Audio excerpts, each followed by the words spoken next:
A Fishy Business by Sue Graves.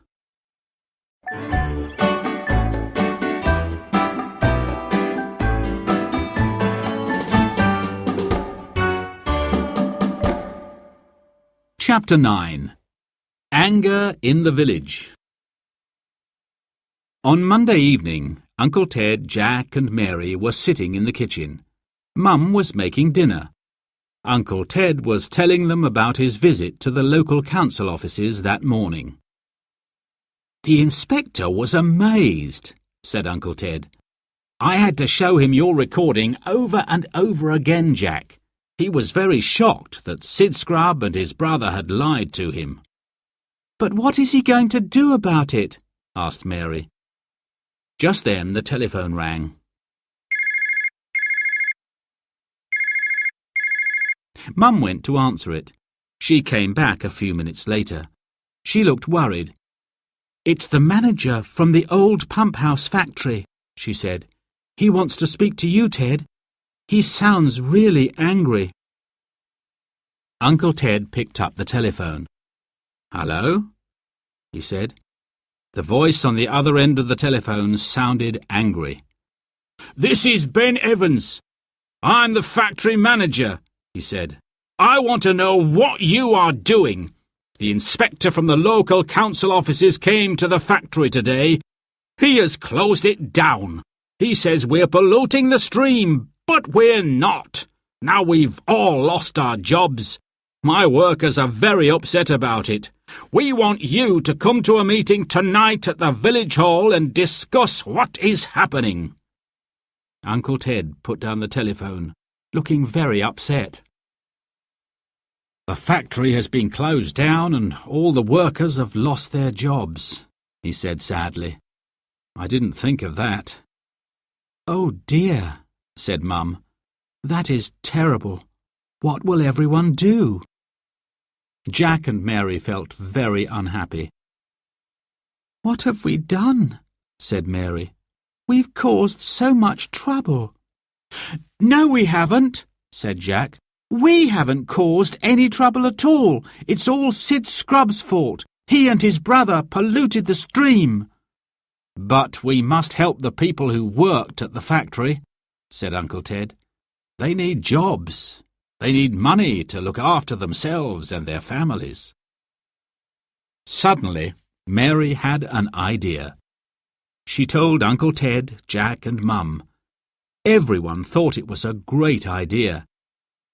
"Let's hope all the workers think it is a good idea too," said Uncle Ted. "Let's write your plan down. Then we can explain it to everyone." Later that evening, Uncle Ted, Jack and Mary went to the meeting. The village hall was crowded. Jack looked around the room. There was no sign of Sid Scrub and his brother. "Well, that's one good thing," thought Jack. Ben Evans, the factory manager, stood up. Everyone stopped talking and listened. "As you all know," Ben Evans said, "our factory has been closed. It has been closed because the factory polluted the stream and killed the fish." "We haven't polluted anything," shouted a man. "No, we haven't," called another. "Where is the evidence?" Everyone glared at Uncle Ted, Jack and Mary. They felt very uncomfortable. Jack pulled his mobile phone out of his pocket. He held it up for everyone to see. "I took a video of what was happening at the factory late at night," said Jack. "I took the video on my mobile phone." "What nonsense!" shouted a woman. "I don't believe you." "Nor do I," agreed a man. Jack switched on his phone. He pressed the video button. "I will play you the video," he said. "Mary will take my phone around the room. Then you will all see the evidence." He handed Mary the phone, and she took it around the hall. As the people saw the recording, they became quieter and quieter. Soon the whole room was silent. Then a man stood up. I am very sorry that we didn't believe you, he said. We didn't know what Mr. Scrub was doing. We didn't even know that there was a hatch in the old pump house. The other people looked uncomfortable. Yes, we are very sorry, said a man near the front of the hall. A woman near Jack stood up. But what are we going to do about our jobs? She said. Uncle Ted took a deep breath. We have an idea, he said. Jack, Mary and I think we can help. Mary handed Uncle Ted a large piece of paper. Uncle Ted pinned it up on the wall. What's that? Asked a man. It's a plan for a nature reserve, said Uncle Ted. We can make a nature reserve on the land around the old pump house. The old pump house can become a learning centre. Visitors to the nature reserve can go into the learning centre and find out how we can look after the environment. There can also be a cafe, a nature trail and a fishing lodge. People can learn all about fishing. We can build hides for people who want to birdwatch too.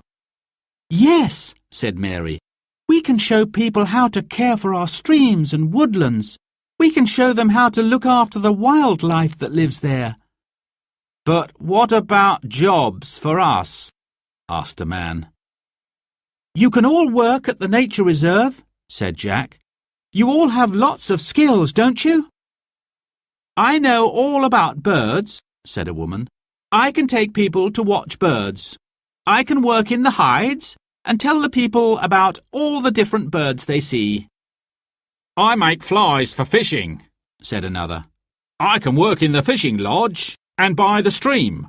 I can teach people how to fish. I make pots out of clay, said a third person. I can show people how to make their own pots. We can make pots using the mud from the stream. Soon, lots of people were making different suggestions. Uncle Ted wrote everything down. Mum and Auntie Molly offered to make cakes for the old pump house cafe. We love making cakes, they said. But will the local council let us open a nature reserve? Asked a man.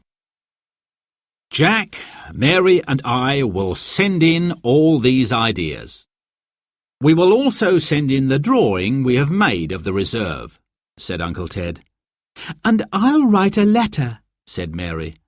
I'll explain that the nature reserve will protect the environment. I'll also explain that it will give everyone a good job to do. Hooray! Hooray! Shouted everyone. They all clapped and cheered.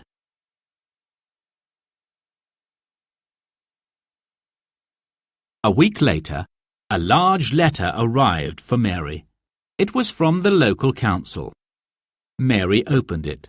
She read it carefully. What does it say? Said Uncle Ted and Jack. Tell us what it says. Mary smiled a big smile. It says we can build the nature reserve. That's wonderful, said Jack. We must tell everyone straight away, said Mary. We have a lot of work to do. We have a nature reserve to build.